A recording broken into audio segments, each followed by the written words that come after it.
రచ్చబండ ముచ్చట్లకి స్వాగతం సుస్వాగతం. రచ్చబండ ముచ్చట్ల ఫ్యాన్స్ అందరూ రెడీగా ఉన్నారా? ఉండే ఉంటారులే, నాకెరికే. గందుకనే మీకోసం మరిన్ని మంచి మంచి ముచ్చట్లు తీసుకొచ్చింది మీ బాసాని మమత. అట్లనే మా వాళ్ళు చల్లగా చలికి ఎదురు చూస్తుండొచ్చు, కానీ గరం గరం అసంటి ముచ్చట్లు అయితే వాటికొచ్చిన. మరి ముందుగాలైతే ఈ హెడ్లైన్స్ చూసినాక ఆ తర్వాత వార్తలు షురు చేద్దాం. మిగ్జామ్ తుఫానుల తమిళనాడు ఆగమాగమైతుంది ఆంధ్ర నేడు.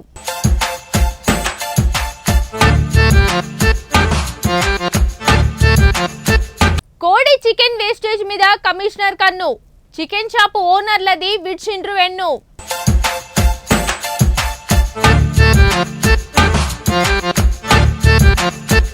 కొరియా కిమ్ జాంగ్ మామ కనమని కోరుతుండు, రష్యా అధ్యక్షుడు పుతిన్ పుట్టించమని వేడుకుంటుండు.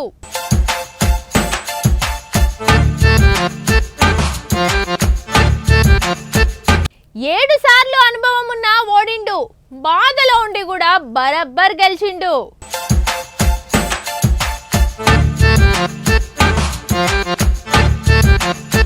ఓయమ్మనే వానాకాలంలో కూడా ఇంతగానం పడకుండొచ్చు వానలు. ఇంకా బంగాళాఖాతంలో ఏర్పడ్డ మిగ్జామ్ అనే తుఫాను ఇప్పుడు చుట్టుముట్టున్న చుట్టుపక్కలున్న తమిళనాడు ఆంధ్ర రాష్ట్రాలను మస్తుల వణికిస్తుందంటుల్లో.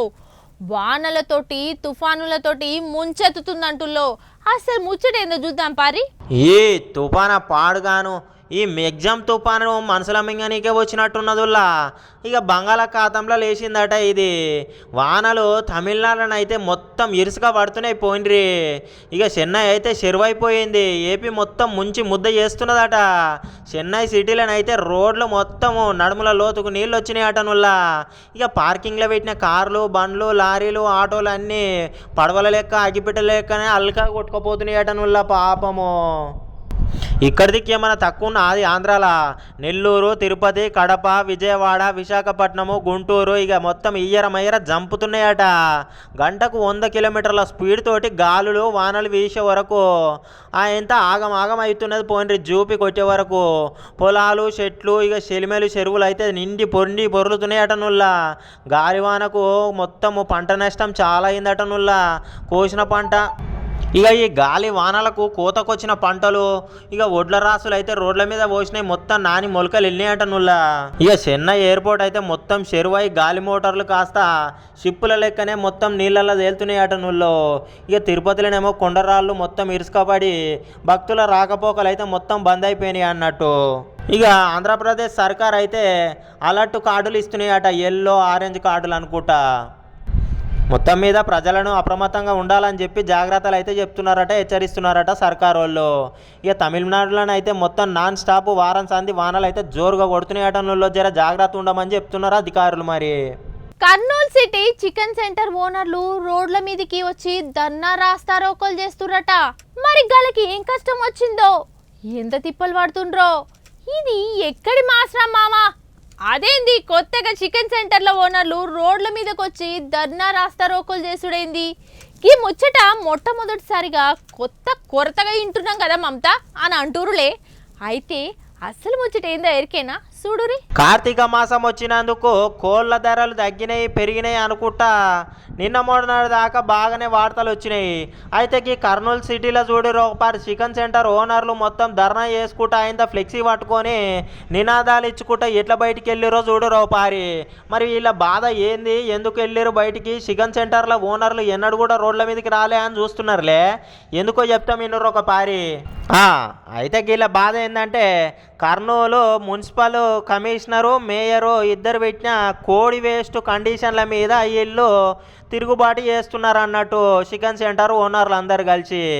ఇక కర్నూలు సిటీలోని చికెన్ సెంటర్ల ఓనర్లకి తెలియకుండానే కండిషన్లు పెట్టి ఆయనతో చికెన్ వేస్ట్ను పట్టుకుపోయే ప్రమాదం అయితే చేస్తున్నారట ఈ కమిషనరు అట్లనే మేయర్ ఇద్దరు కలిసి. ఇక మా పొట్ట మీద కొడతారని చెప్పి కాజాబాయి ఏమంటున్నాడో ఇనురు ఒక పారి. విన్నారా కాజాబాయి ఏమన్నాడో? అరే కర్నూలు సిటీ మొత్తంలో చికెన్ షాప్లలో ఓనర్లకు తెలియకుండా మాకు తెలియకుండానే చికెన్ వేస్ట్ మొత్తము కొంటపోయే కార్యక్రమాలు టెండర్లను పెట్టి ఆయనతో మా కడుపు కొడుతున్నారని చెప్పి కాజాబాయి మొత్తం వెళ్ళబోసుకుంటున్నాడు బాధ. ఇక ఇలా పర్మిషన్ లేకుండా చికెన్ వేస్ట్ మొత్తం పట్టుకపోయే వరకు ఇక్కడ పక్క చూడండి ఫ్లెక్సీ పట్టుకొని ఎంతమంది గుమ్మిగూడిరో చూడుర్రో పారి. అరే మొత్తం డీటెయిల్స్ మొత్తం రాసిరు కదా ఫ్లెక్సీ మీదనే ఒక పారి చదువుదాము.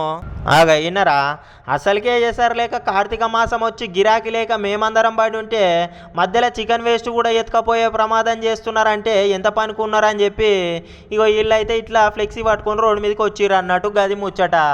యువత దేశానికి వెన్నుముక్క లాంటి వారు. ఏది సాధించాలన్నా యువతతోనే సాధ్యమవుతుంది. ఈ మాట ఎవ్వరు కాదన్నా అక్షరాల పచ్చి నిజం. భారతదేశ జనాభా చైనానే మించిపోయింది. ఎందుకంటే ఎక్కువ తక్కువ పిల్లల్ని కనడం వల్ల ఒక్కోసారి ఎక్కువైనా కష్టమే, తక్కువైనా కష్టమే. ఎక్కువైతే సాధలేక బాధ, తక్కువైతే ఇగో ఈ రష్యా కోరియోల లెక్క బాధ అవుతుంది. ఇవాళ రేపు పెళ్లి కాగానే ఒక్క పొరడు పుట్టంగానే అని చీముడు ముక్కు డైపర్ లేనికే చాలతలేవు పైసలు. ఇక అన్ని ఆగబట్టాలంటే ఆయంత అయితే లేదు. ఇక గప్పుడైతే ఇండియాలో ముగ్గురొద్దు ఇద్దరే ముద్దు అన్నారు. ఇక చైనా వాళ్ళు మాత్రం రకరకాల చట్టాలు తీసుకొచ్చి ఇద్దరు కూడా వద్దు ఒక్కరే ముద్దు అని వాళ్ళు అన్నారు. గా చట్టాల వల్లనే పడుచుపోరలు మొత్తం తక్కువైపోయారట చైనాలా. ఏకదమ్ ముసలోళ్ళే ఎక్కువైపోయినారు. ఉత్తర కొరియాలోనైతే ఇక అధ్యక్షుడు ఉన్నాడుగా కిమ్ము జంగి కాక. ఆ జంగి కాక ఏమంటున్నాడంటే ఇగో మన దేశంలో మొత్తం ముసలోళ్ళే తయారయ్యారు, పడుచుపోరలు లేరు.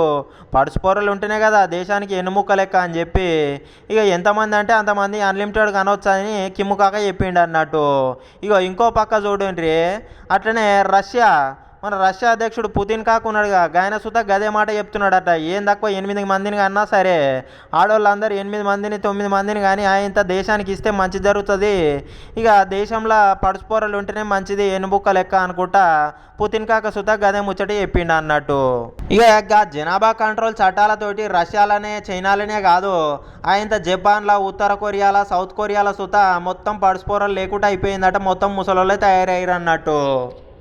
ఇక కిమ్మి జంగి కాక ఏమంటున్నాడు అంటే జనాలందరూ జననాలను పొరగాలను కనియాలి దేశానికి అని ఆర్డర్ వేసిండు అన్నట్టు.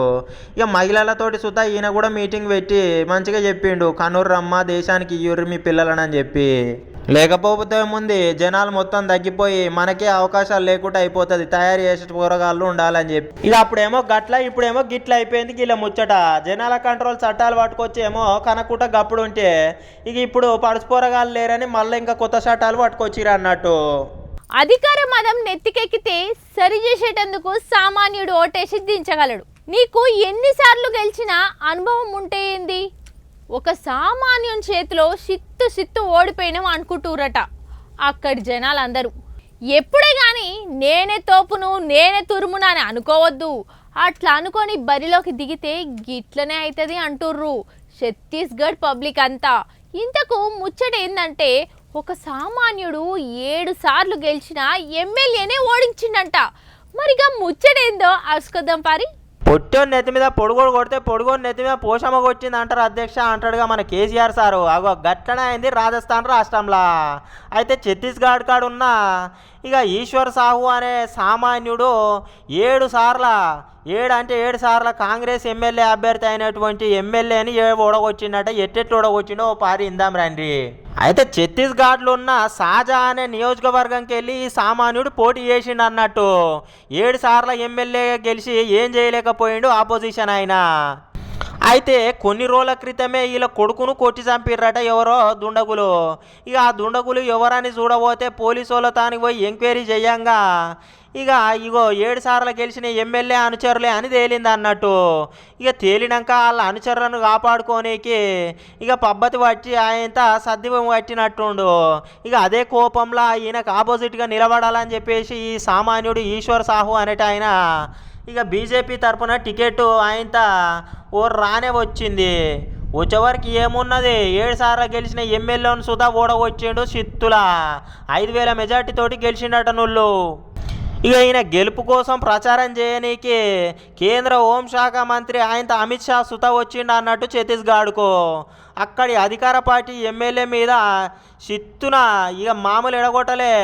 ఇక కాంగ్రెస్ అధికార పార్టీలు ఉండగా రవీంద్ర చౌబే అనేట ఆయన 7 సార్లు గెలిచే వరకు ఈ తాప మాత్రం ఉత్తగానే ఓడిపోయాడు చూడండి సామాన్యుని చేతిలా.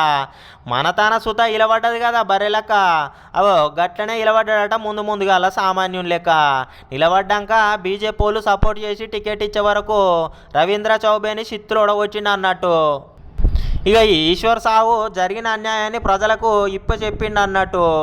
7 సార్లు గెలిచిన ఎమ్మెల్యేను చిత్తులు ఓడగొచ్చి ఇక అనుకున్నది సాధించిండు మొత్తం మీదనైతే. అనుకున్నట్టుగానే 5,000 మెజార్టీ తోటి మంచిగానే గెలిచిండట, రువ్వడిగా కొట్టుకొచ్చిండు మొత్తం మీదనైతే. ఇక చూసిరు కదా పాపం ఎప్పటికైనా ముడుతుందన్నట్టుగానే అయింది పోయినరి రాజస్థాన్ 7 సార్లు గెలిచిన కాంగ్రెస్ ఎమ్మెల్యే అభ్యర్థి పని. చూసిరు కదా ఇయాల్టి రచ్చబండ ముచ్చట్లల్లా రాజకీయం రగడ ఎట్లుందో. మరి రేపొచ్చే రచ్చబండ ముచ్చట్లో మళ్ళీ కలుసుకుందాం. అంతవరకు సెలవు మరి.